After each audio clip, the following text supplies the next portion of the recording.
Yo, what's up, guys? Will here with Canyon from Fantasy Basketball Flock, and another unfortunate video we have to make today. Tyrese Halliburton has the injury, bone contusion in his knee and an elbow sprain. The initial reports are he's going to be reevaluated in 2 weeks, but obviously we know the deal with these reevaluations, especially with something that's two different injuries. Something that's really, really scary could be longer term than just the 2 weeks. I'm almost certain of that. And we're also approaching the All-Star break. So when you're looking at a guy who's having an injury leading into an All-Star break, if the timing, if he's got some soreness, he's not ready to come back, if it's anywhere close to that All-Star break, we've seen it in the past. Teams are very comfortable with just, hey, we're just going to keep this guy out, give him the additional, rest through the All-Star break. So it would not surprise me at all if we do see that. Obviously, I would love to see Hallie come back. For if you were following the channel heading into the season, both Canyon and I were big Haliburton guys. Obviously, he was a pretty popular breakout guy with the opportunity with the Pacers, but we really loved him as a late first guy, not just in cat leagues, but in points league as well. Obviously, assist numbers have been great. The scoring numbers have gone up as well. Really, really strong season. Really sad to see these injuries, but they happen. I believe he'll come back and have a strong, second half end of the season when he does return. I will say, as far as ads go, or at least boosts, we'll talk about that first. Buddy Hield and Ben Mathurin, both of these guys, from a scoring perspective, we'll see a boost. I'm not concerned. I know a lot of people look at what Hallie does for this team, and obviously with the assist numbers and the opportunities he creates for guys around him, some people might get too cute with the analysis and think that it'll negatively impact the players around him. But honestly, both Hield and Mathurin are really good scorers in their own right. Obviously, Mathurin, on ball attacking the rim, and then Buddy is just, he'll pull whoever's passing the ball in the wing. So I'm not really concerned.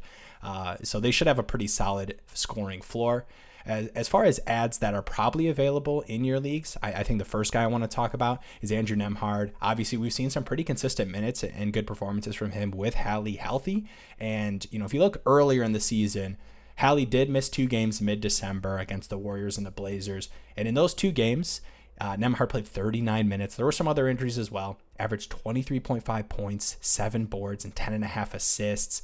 Now, I don't expect this level of production. I think that's almost definitely the ceiling of what he could give you. But there's not many guys on the waiver wire that have that ceiling. So these are guys you really, really want to target, specifically Nembhard. I think, the scoring numbers should be solid. I think he can fill the stat sheet. Obviously we haven't seen it super consistently when, the Pacers team is healthy and he's not getting as much usage. But obviously you remove a guy like Hallie, the opportunity is going to be there for Nembhard to give you performances like that. But really, I just feel, comfortable with the minutes floor that we'll see from him, and the production should follow as well. Yeah, it's one thing to talk about upside on these waiver wire guys, right? Like, oh, he has the upside to do this or that, but like with Nembhard, we've seen that upside come into fruition. So definitely something that you can, look forward to potentially, but definitely, yeah, like you said, a ceiling kind of best case scenario for the most of the games there. And the other thing, like you said about Haliburton, and people being negatively affected by his assist production now being voided. This Pacers team passes the ball a lot, not just Hallie, right? So there's definitely still going to be opportunity for the guys like Buddy and Mathurin that you mentioned before. But second guy here that we really liked for a waiver wire ad is TJ McConnell. He's going to get a really good minute bump and advantage. He averaged 12 points, 4 boards, 5 assists, and 2 steals with starter minutes last season with the Pacers. Also, if you guys recall with him in Philly, he was called upon. He was very effective, very efficient offensively, and super productive defensively. This is a guy that can get a lot of steals. He's very sneaky. He's a very hardworking guy, and so when he's presented these starters minutes, he can be quite productive with that. Played 15 minutes in the second half of that game where Hallie went out. Hallie went out near the end of the third quarter, but TJ McConnell still had 8 points, 6 boards, 7 assists in 15 minutes in that second half. But in the 2 games Hallie did miss in December, he averaged 16 and a half minutes played, 4.5 points, 2.5 rebounds, and 7.5 assists. So a little bit more variance with him, especially offensively, to Nembhard. But I think assist-wise, he's definitely going to bring you a super high floor. And again, defensively, he's going to bring you a super high floor. So, I think Nembhard might get the bigger bump as far as shot volume goes. But we've seen McConnell, have some decent shot volume games as well. He's more efficient usually than guys like Nembhard or, pure shooters. But he's gonna give you some solid points, good rebounds, very good assists and defensive stats. So you can expect hopefully, close to 10 points a game, decent guard rebounding stats, and then just high upside and assists and steals that, like you said, you cannot find other places on the waiver wire. So both these guys can be super, super good ads to fill in that void that Haliburton's leaving. Definitely. And yeah, like we mentioned, I think both of these guys are ads in 12-team leagues. Definitely would check your waiver wire, see if these guys are available. Like you had mentioned, I think Nembhard does get the minutes advantage and probably the scoring advantage as well. But McConnell, I know we talked about him second in this video, but I think if you told me they both played the same minutes, I think you could argue that McConnell's the ad just from, the per minute, usage advantage we've seen from him. Obviously, the assist numbers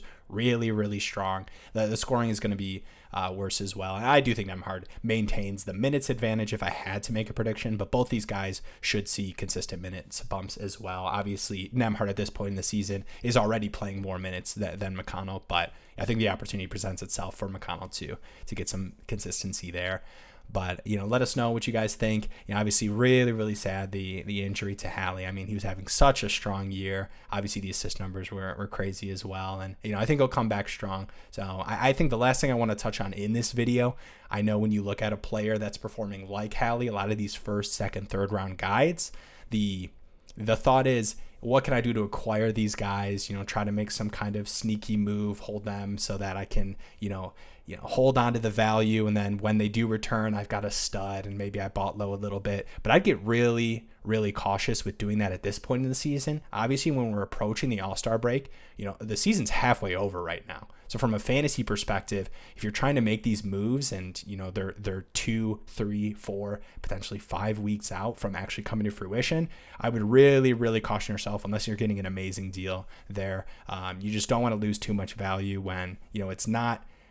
People see 2-week reevaluation period and they think 2 weeks. That's typically not the case. It's almost never the case, actually, that reevaluation is, the first initial great timeline. So I would just be really cautious with that. Definitely check your waiver wire for these guys we talked about in the video.